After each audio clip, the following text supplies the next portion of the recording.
ઓમ વસુદેવ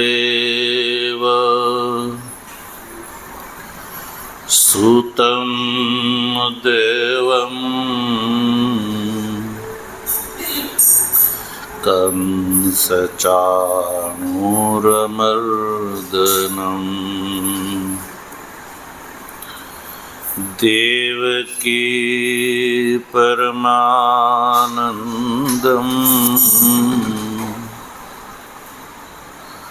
કૃષ્ણં વંદે જગદ્ગુરું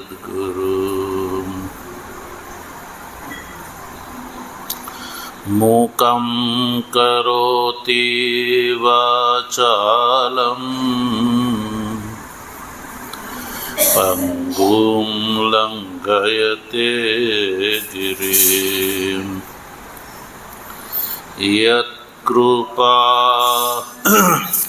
તમહં વંદે પરમાનંદ માધવમ શંકરં શંકરાચાર્યં કેશવં બાદરાયણં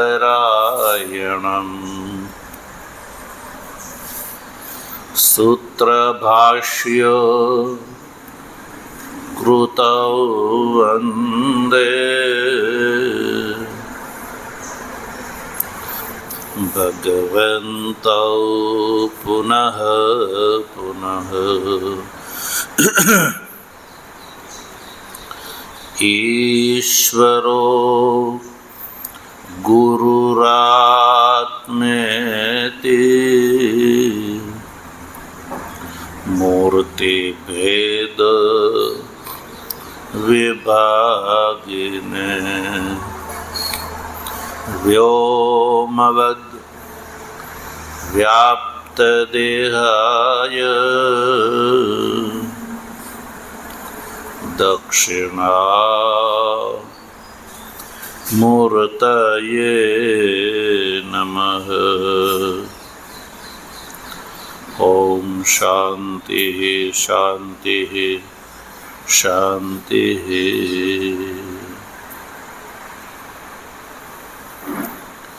તત્વજિજ્ઞાસુ સજ્જનો,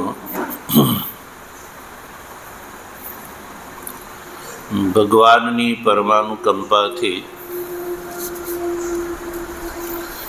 શ્રીમદ ભગવદ્ ગીતાના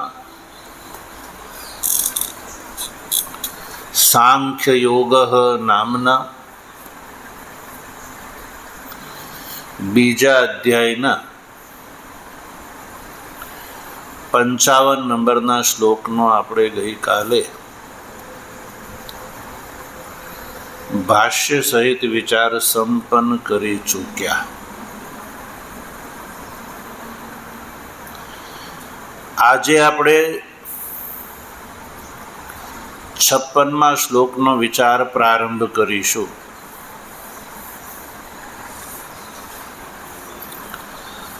અને એ વાત ધ્યાતવ્ય છે કે અર્જુને ભગવાન શ્રી કૃષ્ણને સમાધિસ્થ સ્થિતપ્રજ્ઞના લક્ષણો અને એના વ્યવહાર વિશે પ્રશ્ન કર્યો છે. સમાધિસ્થસ્ય સ્થિતપ્રજ્ઞસ્ય કા ભાષા? તો સમાધિસ્થસ્ય સ્થિતપ્રજ્ઞસ્ય શબ્દનો અર્થ આપણને એ ખ્યાલ આવી ગયો ભાષ્યના વિચારથી, ભાષ્ય દ્વારા, કે સમાધિસ્થ સ્થિતપ્રજ્ઞથી અભિપ્રાય છે સંન્યાસી. કોણ? સંન્યાસી. ભાષ્યકાર સમાધિસ્થ સ્થિતપ્રજ્ઞનો લક્ષણ બતાવ્યું સંન્યાસી. યા અર્જુને પ્રશ્નમાં સમાધિસ્થ સ્થિતપ્રજ્ઞ શબ્દનો પ્રયોગ કર્યો, તો એની પાછળ અર્જુનનો કહેવાનો અભિપ્રાય છે સંન્યાસીના લક્ષણ. કોના? સંન્યાસી. સંન્યાસીથી પણ અભિપ્રાય છે કેવલ વિવિધિષુ સંન્યાસી નહીં, વિદ્વત સંન્યાસી. સંન્યાસી બે પ્રકારના, વિવિધિષુ અને વિદ્વત. વિવિધિષુ એટલે કે હજી આત્મતત્વને જાણવાની ઈચ્છાથી જેને સંન્યાસ ગ્રહણ કર્યો છે અને વેદાંતનું શ્રવણાદિ સાધન હજી એમાં પ્રવૃત્ત છે, તો એને કહેવામાં આવે વિવિધિષુ. વેદિતુમ ઈચ્છા વિવિધિષા. વેદ જાણવાની ઈચ્છાને કહેવામાં આવે છે વિવિધિષા. અને આવી વિવિધિષા જાણવાની ઈચ્છા જેની અંદર હોય એને કહેવામાં આવે વિવિધિષુ. અને એક છે વિદ્વત, એટલે આત્મતત્વનો જેણે અનુભવ, એટલે કે આત્માની અંદર નિષ્ઠ છે. અનુભવથી અભિપ્રાય છે આત્માની અંદર જેની નિષ્ઠા છે, દેહની અંદર નહીં. વેદાંતના શ્રવણાદિ સાધન દ્વારા, શ્રવણાદિ આદિથી મનન અને નિધિધ્યાસન. તો વેદાંતના શ્રવણાદિ સાધન દ્વારા જેને એ નિશ્ચયાત્મક બોધ થઈ ગયો છે કે આ જે દેહ, ઇન્દ્રિય, મન, બુદ્ધિ અને વિષય એ મારું સ્વરૂપ નથી, પણ હું એનાથી જુદો અને દેહાદિનો દ્રષ્ટા છું, હું એનાથી ભિન્ન છું અને હું આત્મ સ્વરૂપ છું. તો દેહની અંદરથી નિષ્ઠા જેની નીકળી ગઈ છે અને આત્માની અંદર જેની નિષ્ઠા થઈ ગઈ છે એને કહેવામાં આવે છે વિદ્વત સંન્યાસી. તો અર્જુન અહીંયા વિદ્વત સંન્યાસીના લક્ષણો અને એના વ્યવહાર વિશે પ્રશ્ન કરે છે. પહેલો પ્રશ્ન લક્ષણ વિશે છે અને એનાથી ભિન્ન બીજા 3 પ્રશ્નો છે એ એની અર્થક્રિયા એટલે કે વ્યવહાર વિશે છે.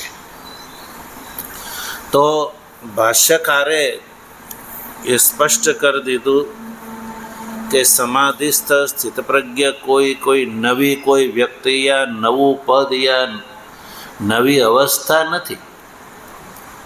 અર્થાત કે બ્રહ્મચર્ય સમાપન કરીને જે ગ્રહસ્થાશ્રમની અંદર પત્નીનું પાણી ગ્રહણ કરી અને જેણે કર્માનુષ્ઠાન કર્યું છે, કર્માનુષ્ઠાનના ફળ સ્વરૂપે જેનો મળ નામનો દોષ દૂર થઈ ગયો છે, તદ અનંતર વાનપ્રસ્થ આશ્રમનું જે કર્મ, ઉપાસના, શ્રદ્ધા, તપાદી એના દ્વારા જેણે વિક્ષેપ નામના દોષને દૂર કરી દીધો છે, આમ નિષ્કામ કર્મ અને ઉપાસનાના ફળ સ્વરૂપે જેનો મળ અને વિક્ષેપ નામનો આ 2 દોષો દૂર થઈ ગયા છે અને તદ અનંતર સંન્યાસ અવસ્થામાં જેણે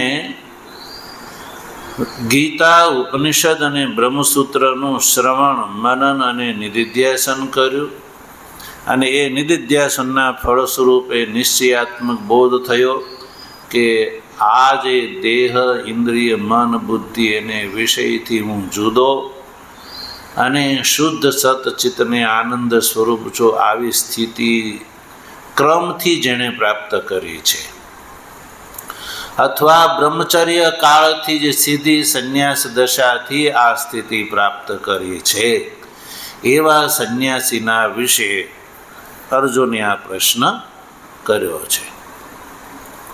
તો ભગવાન શ્રી કૃષ્ણએ સૌ પ્રથમ 55મા શ્લોકમાં લક્ષણો બતાવ્યા કે મનોગત, મનમાં રહેલી સર્વ પ્રકારની જે કામના છે, સર્વાણીની સમસ્ત કામનાઓ એટલે ઈચ્છા, જુદી જુદી ઈચ્છાઓ,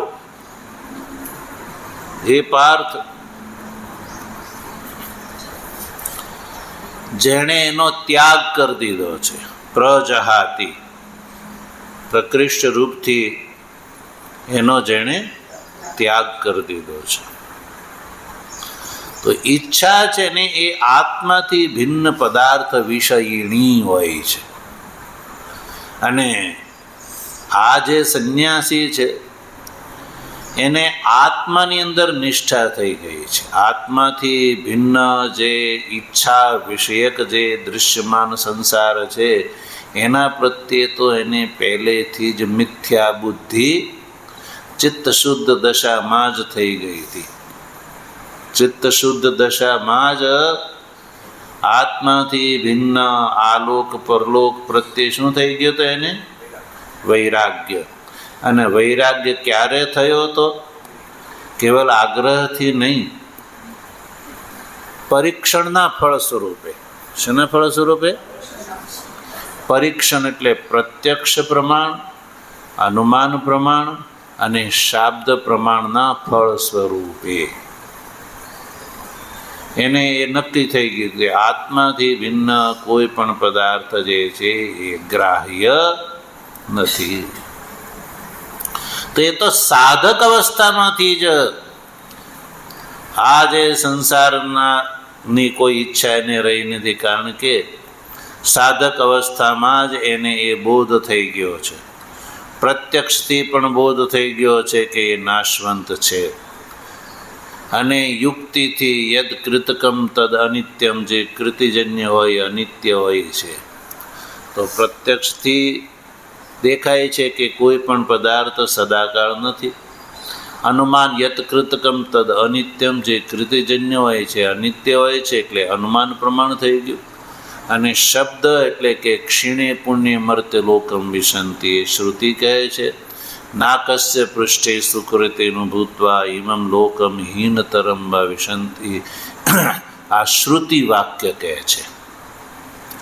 તો પ્રત્યક્ષ પ્રમાણ, અનુમાન પ્રમાણ અને શબ્દ, આ ત્રણ પ્રમાણથી એને નિશ્ચયાત્મક બોધ થઈ ગયો છે કે આ જે આત્માથી ભિન્ન જે કંઈ દૃશ્યમાન સંસાર છે એ મિથ્યા છે, મૃગજળવત છે.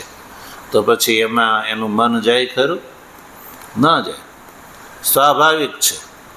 એટલે જ સર્વ પ્રકારની મનોગત કામના જેની છૂટી ગઈ છે એ સંન્યાસીનું લક્ષણ બતાવ્યું ભગવાને. અને પરીક્ષણના ફળ સ્વરૂપે ત્યાગ થાય ને એ જ લાભની સિદ્ધિકર હોય છે. વગર વિચારે સમજ્યા વગર જે કરેલો ત્યાગ છે ને એ મનુષ્યને લાભકારી અને સિદ્ધિકારી થતો નથી. એટલે આ વાતનો, એટલે કે ગીતાની આ વાતનો આધાર ઉપનિષદ છે. મુંડક ઉપનિષદની શ્રુતિ. કારણ કે ગીતા એ સ્વતંત્ર ગ્રંથ છે કે એવું નથી, શ્રુતિનો જ સાર છે. શેનો? ઉપનિષદનો સાર છે. ઉપનિષદ રૂપી ગાયોથી દોયેલું આ દૂધ છે. સર્વોપનિષદો ગાવો દુગ્ધા ગોપાલ નંદન પાર્થો વત્સ સુધીર ભોક્તા દુગ્ધમ ગીતામૃતમ મહત. તો આ વાત સુપ્રસિદ્ધ છે. એટલે ઉપનિષદનું આ દૂધ છે. તો આ દરેક જે ગીતાની વાત છે એનો આધાર ઉપનિષદમાં પ્રાપ્ત થાય છે. તો આ વાતનો આધાર ઉપનિષદમાં, એટલે કે મુંડકોપનિષદની અંદર બતાવ્યો. પરીક્ષ્ય લોકાન કર્મચિતાન બ્રાહ્મણો નિર્વેદમ આયાત નાસ્તિ અકૃત કૃતેન તદ વિજ્ઞાનાર્થમ સ ગુરુમ એવ અભિગચ્છેત સમિત પાણિ શ્રોત્રિયમ બ્રહ્મનિષ્ઠ. આ શ્રુતિ કહે છે કે મુમુક્ષોએ શું કરવું જોઈએ? કર્મચિતાન લોકાન પરીક્ષા નિર્વેદમાયાત. કર્મથી પ્રાપ્ત થતા આ લોક અને પરલોકના સર્વ સુખ ભોગ છે એની પરીક્ષા કરી અને એના પ્રત્યે વૈરાગ્ય ધારણ કરવો જોઈએ. તો વૈરાગ્ય થાય ક્યારે? પરીક્ષાના ફળ સ્વરૂપે, અન્યથા ન થાય. પ્રથમ દ્રષ્ટિયા તો લોકના સુખની અંદર સર્વની સુખ બુદ્ધિ હોય છે. એ તો પરીક્ષણના ફળ સ્વરૂપે ખબર પડે છે કે સુખ નથી, પણ અંતમાં એ દુઃખ છે. એટલે પરીક્ષા કરવી. જેમ સોનાની પરીક્ષા કરવી હોય તો પહેલા ઘસીને જોઈ શકાય, પછી તાપ, તાડન વગેરે સોનાની પરીક્ષાના પ્રકારો છે. ઘસવાથી, તાપવાથી તાડ તાપ નથી. એવી જ રીતે આ જે લોકથી અભિપ્રાય છે, આ દેહથી લઈને લોકાંતરના જે સુખ છે એનું પરીક્ષણ પ્રત્યક્ષ અનુમાન અને શબ્દ દ્વારા. હવે જેને એ નિશ્ચયાત્મક બોધ થઈ ગયો છે સાધક અવસ્થાથી, કે ભાઈ એને તો છોડીને તો આગળ વધ્યો છે આત્મનિષ્ઠ થવા માટે, તો પછી સિદ્ધ અવસ્થામાં શું એ મનોગત કામનાને ગ્રહણ કરે? નહીં ને. એટલે ભગવાને કહ્યું કે મનોગતાન સર્વાન કામાન યદા પ્રજહાતિ. મનમાં રહેલી સઘળી કામનાને જ્યારે છોડી દે છે અને આત્મની એવ આત્મના તુષ્ટ, કે જે પોતાના આત્મા દ્વારા આત્માની અંદર જ જે તુષ્ટ છે, આત્મની એવ પ્રત્યેગાત્મ સ્વરૂપમાં જ આત્માને એટલે પોતાના દ્વારા જ બાહ્ય લાભથી નિરપેક્ષ જે તુષ્ટ રહે છે, પરમાર્થ દર્શન અમૃત રસના લાભથી જ જે તુષ્ટ છે, અન્ય લાભ એટલે કે આત્માથી ભિન્ન લાભ પ્રત્યે જેને અલમ બુદ્ધિ છે, મિથ્યા બુદ્ધિના કારણે અલમ બુદ્ધિ થઈ ગઈ છે, તો એને સ્થિત પ્રજ્ઞ એટલે કે સંન્યાસી એને કહેવામાં આવે છે.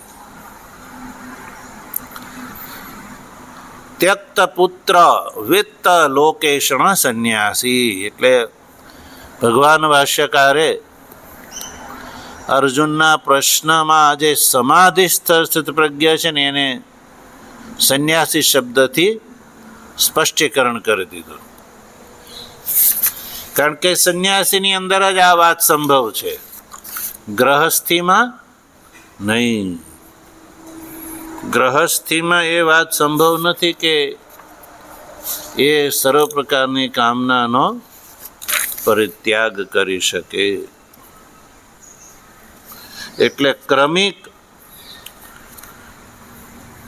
એટલે વૈદિક સિદ્ધાંત એ છે કે પ્રત્યેક મનુષ્ય જે છે એ આ ક્રમથી આગળ વધી અને આ સ્થિત પ્રજ્ઞ સ્થિતિ સુધી પહોંચી અને નિર્વિશેષ સુખનો ભાગીદાર થાય.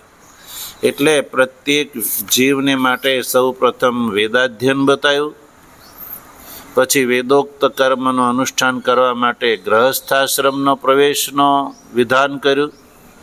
ગ્રહસ્થાશ્રમમાં કર્મ અનુષ્ઠાન કર્યા પછી વાનપ્રસ્થ આશ્રમનું વિધાન કર્યું અને બેઉમાં સફળતા પ્રાપ્ત કર્યા પછી સંન્યાસનું વિધાન, અને સંન્યાસના અંતમાં આ સ્થિત પ્રજ્ઞની સ્થિતિ.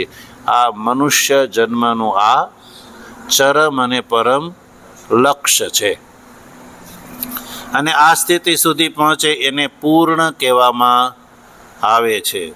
એને પછી આવાગમન રહેતા નથી. એના આવાગમન બધા શું થઈ જાય છે? છૂટી જાય છે. એને કોઈ આવાગમન રહેતા નથી સજ્જનો. એટલે સ્થિતપ્રજ્ઞ શબ્દનો અર્થ થયો સંન્યાસી. તો પછી આપણા મનમાં એક શંકા થાય કે શું આ સ્થિતિ સુધી પહોંચવા માટે સંન્યાસ ગ્રહણ કરવો આવશ્યક છે? શું સંન્યાસ ગ્રહણ કર્યા વગર આ સ્થિતિને ના પહોંચી શકાય? તો ભાષ્યકારના કથનાનુસાર સંન્યાસ અવસ્થામાં જ આ સ્થિતિને પ્રાપ્ત કરી શકાય છે, ગ્રહસ્થ યા વાનપ્રસ્થ દશામાં નહીં. કેમ?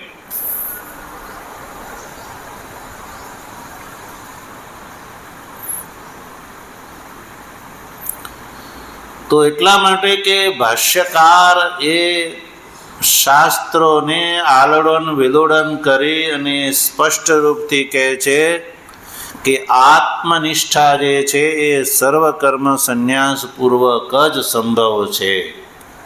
આત્મનિષ્ઠા સર્વકર્મ સંન્યાસ પૂર્વક જ સંભવ છે.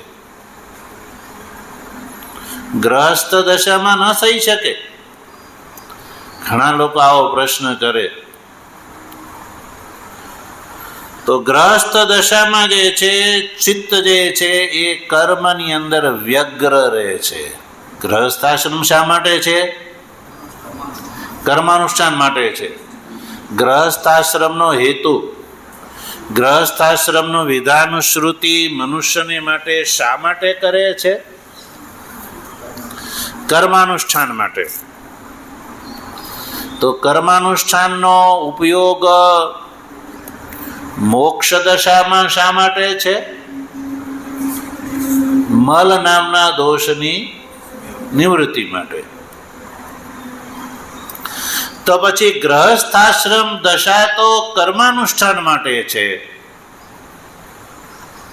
તો કર્માનુષ્ઠાન ચિત્ત શુદ્ધ થઈ ગયા પછી ગ્રહસ્થાશ્રમનો ત્યાગ બતાવ્યો છે. પછી ગ્રહસ્થાશ્રમમાં રહેવાની કોઈ જરૂર જ નથી. તો પછી ગ્રહસ્થ દશામાં આ સ્થિતિ કેવી રીતે પ્રાપ્ત થઈ શકે? કોઈ એમ કે હું તો પ્રાથમિક શિક્ષણ પૂરું કરીને મને ડિગ્રી મળી જાય તો એ સંભવ છે? આગળ વધવું પડે. એટલે ગ્રહસ્થાશ્રમ અવસ્થા જે છે એ વેદોક્ત કર્મના અનુષ્ઠાન માટે છે. એટલે કર્મની અંદર વ્યગ્ર અવસ્થાને કારણે આત્મરતિ સંભવ નથી. આ બિલકુલ વ્યવહારિક વાત છે. ક્યાંય કોઈ આગ્રહ દુરાગ્રહ કે મનાવવાની વાત નથી. વ્યગ્ર દશામાં આત્મરતિ સંભવ નથી. એટલે અર્થ સિદ્ધ અર્થકથન જે છે એ અહીંયા સ્થિતપ્રજ્ઞનો અર્થ છે સંન્યાસી.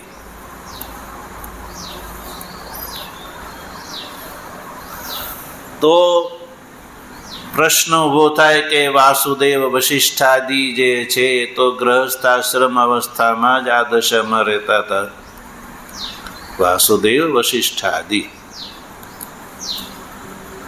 તો એણે ક્યાં સંન્યાસ સ્વીકાર કર્યો? તો એવો કોઈ પ્રશ્ન ઊભો કરી શકે?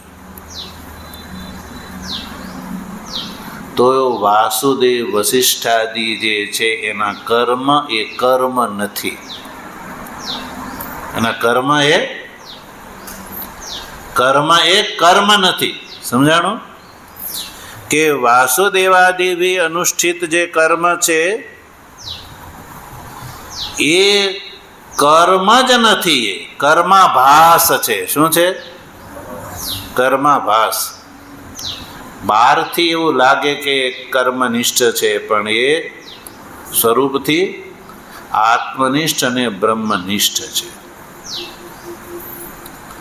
એટલે એનો જે સંન્યાસ જ છે, સંન્યાસ એ સંન્યાસ જ છે.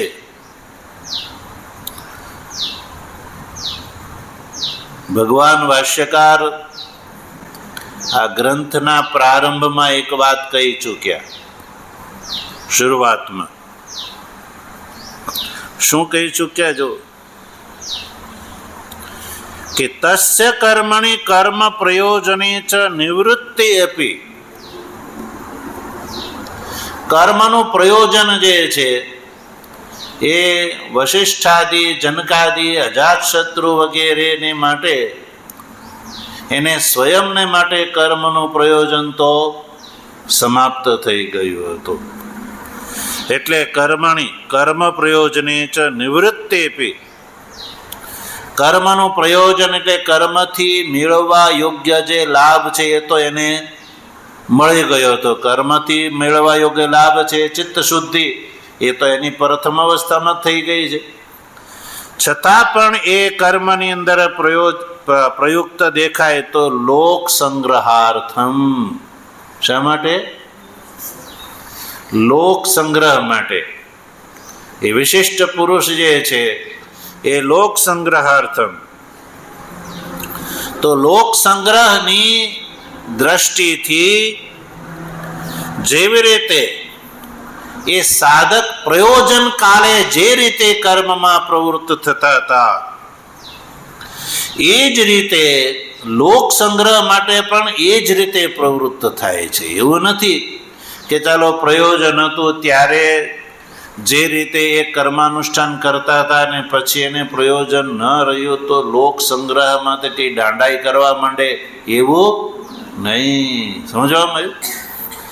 જેવી રીતે પ્રથમ સાધક અવસ્થામાં કર્માનુષ્ઠાન, એ જ રીતે લોક સંગ્રહની દ્રષ્ટિથી, એટલે બહારથી એનો વ્યવહાર કેવો લાગે? ગ્રહસ્થનો વ્યવહાર લાગે, પણ એ કર્માભાસ સિદ્ધ થઈ જાય છે. એટલે એ પ્રવૃત્તિ દ્રશ્યતે. ભાષ્યકાર આગળ ન તત્કર્મ, કિંતુ એ પ્રયોજનવદ કર્મ નથી. કે એન બુદ્ધે સમુચ્ચય સ્યાદ, જેથી કરીને એનો સમુચ્ચય સંભવ થાય. જેવી રીતે ભગવાન શ્રી કૃષ્ણ જ લઈ લો ને. ભગવાન શ્રી કૃષ્ણ જે છે એ ક્ષાત્ર ધર્મની અંદર જે છે એ ચેષ્ટિત છે. સમગ્ર વ્યવહાર કર્યો ને એમણે, પણ એનો જ્ઞાનની સાથે એનો સમુચ્ચય નથી. પુરુષાર્થની સિદ્ધિ માટે છે એવું નથી. એનું જે કાર્ય છે ફલાભિસંધિ અહંકારથી અભાવ, ફલાભિસંધિ અહંકારથી રહિત છે. એટલે એ ગ્રહસ્થાશ્રમમાં પ્રવૃત્ત છે, અને એનો જે કર્મ ગ્રહસ્થાશ્રમમાં પ્રવૃત્ત હોવાથી પ્રયોજન માટે છે એવું નથી, લોક સંગ્રહાર્થ માટે છે. તો આવા જે મહાપુરુષો, એ વિશિષ્ટ મહાપુરુષો જે છે એનું વિશિષ્ટ સ્થાન હોય છે. એટલે એ પ્રત્યેક મનુષ્ય માટે એ અનુકરણીય નથી.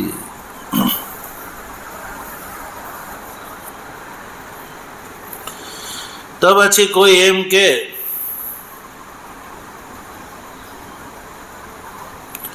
કોઈ ભગવાન શ્રી કૃષ્ણ છે વશિષ્ઠાદિના દ્રષ્ટાંતથી કોઈ એમ કે નહીં, અમારે તો સંન્યાસ સ્વીકાર નથી કરવો.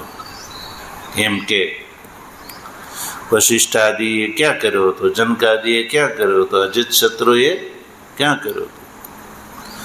તો પછી આત્મનિષ્ઠા પ્રાપ્ત કરવી છે, આત્મનિષ્ઠા પ્રાપ્ત કરવી છે, તો એની સામે બે ઓપ્શન છે વ્યવહારના, ગ્રહસ્થ અને સંન્યાસ. તો પછી એ દશામાં સંન્યાસ સ્વીકાર નહીં કરવો એવો આગ્રહ શા માટે? ગ્રહસ્થાશ્રમનું પ્રયોજન તો સમાપ્ત થઈ ગયો છે એનું. તો પછી શંકરાચાર્યજી વગેરેના દ્રષ્ટાંતથી ગ્રહસ્થાશ્રમનો ત્યાગ શા માટે નહીં? સમજણ પડી? બેઉ પક્ષ છે. એમ કે વશિષ્ઠ, વિશ્વામિત્ર, વાસુદેવ ભગવાન શ્રી કૃષ્ણ, અજાતશત્રુ, જનકાદીએ ક્યાં ત્યાગ કર્યો હતો? તો એ દ્રષ્ટાંત મેં ઉપસ્થિત કરી અને સંન્યાસ સ્વીકારવા તૈયાર નથી, તો પછી ભગવાન શંકરાચાર્યાદીએ સંન્યાસ ગ્રહણ કર્યો હતો કે નહીં? બોલો. શંકરાચાર્યાદી તો એને દ્રષ્ટાંત બનાવીને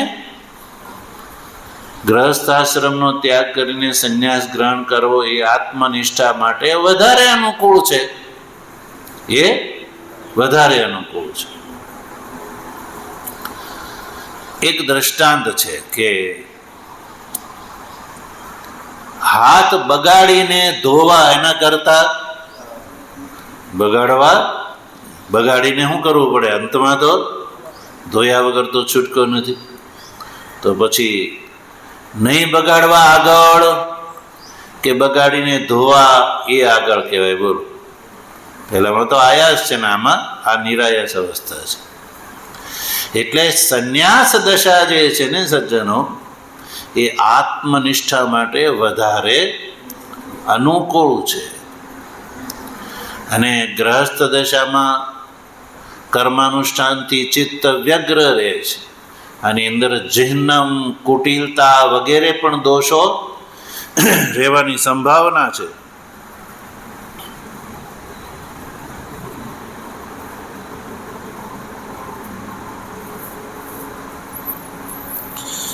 એટલે આત્મરતિ માટે, આત્મક્રીડા માટે સંન્યાસ જે છે એ સ્વીકાર્ય છે. ગ્રહસ્થાશ્રમમાં સ્થિત મુમુક્ષુ માટે, ગ્રહસ્થાશ્રમમાં સ્થિત જે મુમુક્ષુ છે એ મુમુક્ષુએ સ્થિત પ્રજ્ઞત્વના લાભ માટે જો એક કોટી પહોંચેલો હોય તો એને માટે સંન્યાસ જે છે એ અનુકૂળ છે. એટલે ભગવાન શ્રી કૃષ્ણએ અહીંયા સ્થિતપ્રજ્ઞ શબ્દનો અર્થ સંન્યાસી કર્યો. તો આ રીતે સંન્યાસ દશામાં જ સર્વ પ્રકારની કામનાનો પરિત્યાગ સંભવ છે. ગ્રહસ્થ વાનપ્રસ્થ દશામાં સર્વ પ્રકારની કામનાનો પરિત્યાગ સંભવ નથી. એટલે સંન્યાસ દશાનું લક્ષણ છે. 55મા શ્લોકમાં પણ ભગવાન શ્રી કૃષ્ણ જે છે એ આ વાત કરે છે. હવે એક બીજી વાત કરી દઈએ કે જે અધિકારી બ્રહ્મચર્ય સમાપન કરીને સીધો જે સંન્યાસ ગ્રહણ કરે છે તો એણે ક્યાં કર્મનું અનુષ્ઠાન કર્યું છે? તો આચાર્યો એવું કહે છે કે જન્માંતરીય કર્માનુષ્ઠાનની કલ્પના કર્તવ્ય છે. પૂર્વ જન્મમાં એ કર્મને ઉપાસનાનું અનુષ્ઠાન કરી ચૂક્યો છે, એના ફળ સ્વરૂપે એનું ચિત્ત શુદ્ધ થયેલું છે. એટલે બ્રહ્મચર્ય અવસ્થાથી સીધો જે છે, જેવી રીતે સુખદેવાદી જે છે એની અંદર એ જોવા મળે છે વાત.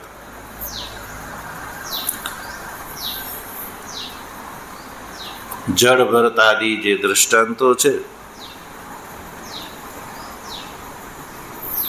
અને જનકાદી જે છે એને સંન્યાસ પ્રાપ્ત હતો છતાં પણ લોક સંગ્રહ માટે એણે સંન્યાસ રાજ્ય શાસન કર્યું. તો પછી એ દશામાં એ સ્થિતિ પહોંચ્યા પછી જે છે એ કર્મની અંદર પ્રવૃત્તિ જે છે એ જ્ઞાનીને માટે બાધક બનતી નથી. સાધક દશામાં જે છે સંન્યાસ વિદ્વત દશામાં બાધક બને છે, વિવિધિષુ સંન્યાસમાં બાધક બને છે, પણ વિદ્વત દશામાં એ બાધક બનતી નથી. કેવી રીતે? પ્રીતમદાસજીનું એક કીર્તન છે એમાં એ દ્રષ્ટાંત બતાવે છે કે જેમ દગ્ધ પટોળે ભાત જોયા જેવી રે, દગ્ધ પટોળે ભાત જોયા જેવી રે, એ જોવાય ન પહેરાય, એ જોવા માટે જ છે, એ પહેરવા માટે. દગ્ધ પટોળો એટલે ખબર પડી, બળેલી કોટનની સાડી. બળેલી કોટનની સાડી જે હોય, તમે એક નિર્વાત દશામાં એને પાથરી દો. નિર્વાત એટલે વાયુ ન હોય એવી દશામાં સાડીને, કોટનની સાડીને પાથરી દો. સાડી કોટનની જ ગ્રહણ કરે, કે ઓલી બીજી તો ગોટો વળી જાય. તો કોટનની સાડીને એક બાજુથી તમે આગ લગાડી દો તો ધીરે ધીરે એ આખી સાડી જે છે એ બળી જાય છે. પણ એવું કહેવાય છે, આપણે જોયું નથી, પણ રસ્સીમાં જોવા મળે છે. તો એ બળેલી સાડી જે છે એની અંદર જે ગૂંથેલા દોરા જે હોય છે ને, એકબીજાની અંદર ફસેલા દોરા, એ દગ્ધ દશામાં પણ જેવા છે એવા ને એવા જ દેખાય છે. બલકી એની અંદર રહેલી ડિઝાઇન જે છે ને એ પણ દેખાઈ જાય છે. સાડીમાં જે બળ્યા પૂર્વ જે ડિઝાઇન હતી એ જ ડિઝાઇન એમાં દેખાઈ જાય છે. તો એ જે દગ્ધ પટોળું જે છે એ પહેરવાના કામમાં નથી આવતું, કેવલ જોવાના કામમાં જ આવે છે.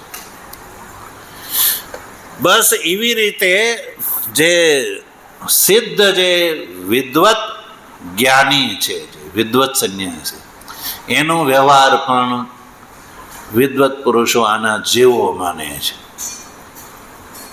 બહારથી કઈ ખબર ના પડે. જેમ પેલું પટોળું જે છે એ જોવામાં પહેલા જેવું જ લાગે કે ફરક પડે, કે પહેલા જેવું જ લાગે, પણ ફરક એની અંદર સજ્જનો એટલો પડી જાય છે કે એ કેવલ જોવાના જ કામમાં આવે છે, પહેરવાના કામમાં નહીં.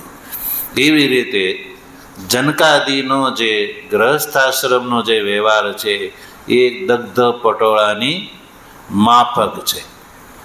બીજા અન્ય પુરુષને એવું લાગે કે જનકાદી વ્યવહારમાં પ્રવૃત્ત છે, પણ વસ્તુસત જે છે એની દ્રષ્ટિ એ દગ્ધપટવત છે. એટલે દગ્ધપટવત હોવાથી એ કર્મ જે છે એ એને માટે બાધક બનતા નથી. એટલે સંન્યાસ આશ્રમ જે છે એ અનાદિકાળથી છે. એટલે એ ક્રમિક સંન્યાસ યા ત્વરિત સંન્યાસ, બેઉ પ્રકારથી જે સંન્યાસ છે સજ્જનો એ આત્મનિષ્ઠા માટે અનુકૂળ છે.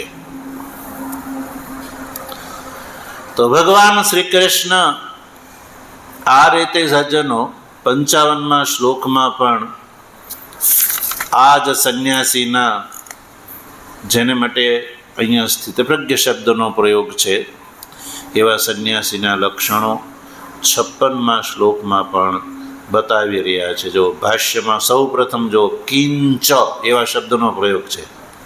ભાષ્યમાં શું છે? કિંચ. કિંચ એટલે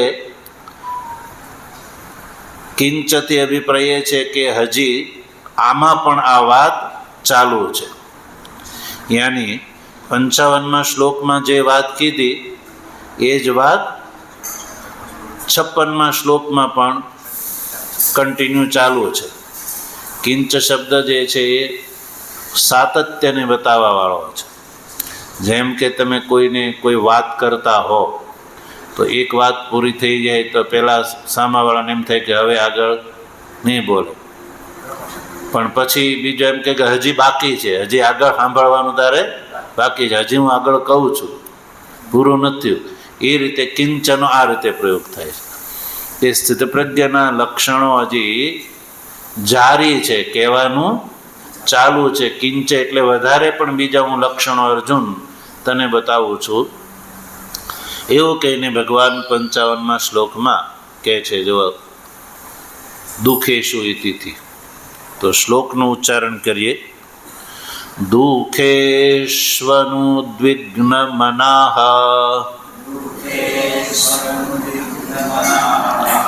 સુખેષુ વિગત સ્પૃહઃ વીતરાગ ભય ક્રોધઃ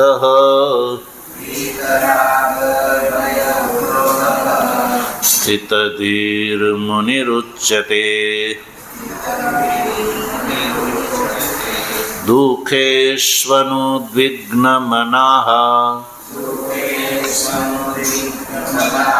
સુખેષુ વિગત સ્પૃહઃ વીતરાગ ભય ક્રોધઃ સ્થિતધીર મુનિરુચ્યતે.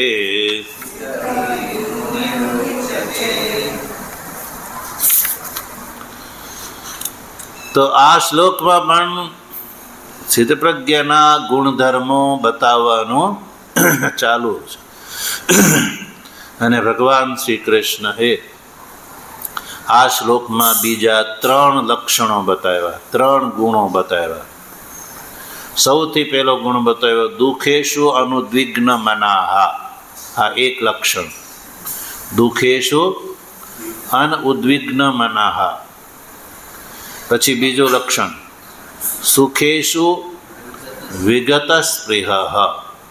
પછી ત્રીજું બતાવ્યું વીતરાગ ભય ક્રોધઃ. આ 3 લક્ષણો પણ જોડી દેવાના છે. કેવલ કામનાનો પરિત્યાગ અને આત્માની અંદર તુષ્ટ એટલા જ લક્ષણોની વધારે પરિચય કરાવે છે કે દુઃખની અંદર જેનું મન જે છે અનઉદ્વિગ્ન રહે છે. દુઃખની પ્રાપ્તિ થવા છતાં પણ મનથી જે અનઉદ્વિગ્ન રહે છે, જેનું મન અનઉદ્વિગ્ન છે, દુઃખ પ્રાપ્ત દશામાં પણ મન જેનું અનઉદ્વિગ્ન મન છે, તો એ સ્થિતપ્રજ્ઞનું લક્ષણ છે. તો આ કેવી રીતે સંભવ છે કે સંસારની વાસ્તવિક દશા જે છે પેલા દગ્ધ પટોળાની માફક એની સત્ય બુદ્ધિ નથી. જેવી રીતે કોઈ નાટક વગેરેમાં કોઈ અભિનય કરતો હોય, અભિનયમાં એવું ચરિત્ર હોય કે એને મરી જવાનું હોય, મારવા વાળો જે છે એને છરો ભોંકવાનો હોય, છરો ભોંકી દે. ફિલ્મમાં તમને જોવા મળે, છરો ભોંકી દે ને એ દ્રશ્યમાં એ પડી જાય, લોહી લુહાણ થઈ જાય, પણ એ શૂટિંગ પૂરતું જ હોય છે. એ શૂટિંગ પૂરતું હોય છે. જો ખરેખર હોય તો પેલો અભિનય જે છે અભિનેતા એ અભિનય કરે ખરો? નહીં. એ કેવલ દેખાડવા પૂરતો હોય છે, વાસ્તવિક નથી હોતું. અભિનેતા એક મારતો હોય ને એક મરી જતો હોય, એ બંનેનો જે એ ખેલ છે કેવલ અભિનય માત્ર છે. વાસ્તવિકતાથી તો એ એની અંદર લઈને એનું મહેનતાણું ગ્રહણ કરે છે. એનાથી મહેનતાણું લે છે કે ભાઈ તું અમારા અભિનયથી ફિલ્મ બનાવે છે, એમાંથી કમાવાનો, અમે તો આ પેટ માટે કરીએ છીએ. એટલે જો એમાં ખરેખર મારવાનો પ્રયોગ વાસ્તવિક હોય તો કોઈ ફિલ્મમાં ઉતરે ખરો? અભિનય કરે ખરો કોઈ નટ? નહીં. તો એ પણ ઓડિયન્સમાં જે બેઠા હોય ને એમાં તમે જોવો તો ઘણા વાસ્તવિક રડી પડે કે અરે જોયું પેલો કેટલો વ્યક્તિ સારો હતો અને એને મારી નાખ્યો પેલા. તો ઓડિયન્સવાળા એને શું માને છે? સાચું માને છે. સાચું માને છે એટલે એ ઉદ્વિગ્ન થઈ જાય છે. પણ પહેલો ઉદ્વિગ્ન થાય છે? નથી થતો. બસ એવી જ રીતે જ્ઞાની છે એ દુઃખની પ્રાપ્તિમાં અનઉદ્વિગ્ન મન કેમ રહી શકે છે? એ આ રીતે રહી શકે છે. એનો તો પહેલેથી જ પ્રત્યક્ષ અનુમાન અને શબ્દ પ્રમાણથી સંસારના પ્રત્યે અનિત્ય બુદ્ધિ પહેલેથી જ છે. તો એવી દિશામાં પછી એ દુઃખની પ્રાપ્તિમાં એનું મન ઉદ્વિગ્ન કેવી રીતે થઈ શકે, અર્થાત ન થઈ શકે. તો દુઃખથી શું ગ્રાહ્ય છે, ભગવાનની કૃપા છે, તો આપણે એનો વિચાર આગળ કરીશું. ઓમ વસુદેવ સુતં દેવં કંસચાણૂરમર્દનમ દેવકી પરમાનંદમ કૃષ્ણં વંદે જગદ્ગુરું મૂકં કરોતિ વાચાલં પંગું લંઘયતે ગિરિં યત્કૃપાતમહં વંદે પરમાનંદમાધવં શંકરં શંકરાચાર્યં કેશવં બાદરાયણં સૂત્રભાષ્યકૃતૌ વંદે ભગવन्तૌ પુનઃ પુનઃ ઈશ્વરો ગુરુરાત્મેતિ મૂર્તિભેદ વિભાગિને વ્યોમવદ્વ્યાપ્ત દેહાય દક્ષિણામૂર્તયે નમઃ. ઓમ શાંતિ શાંતિ શાંતિ. સદગુરુ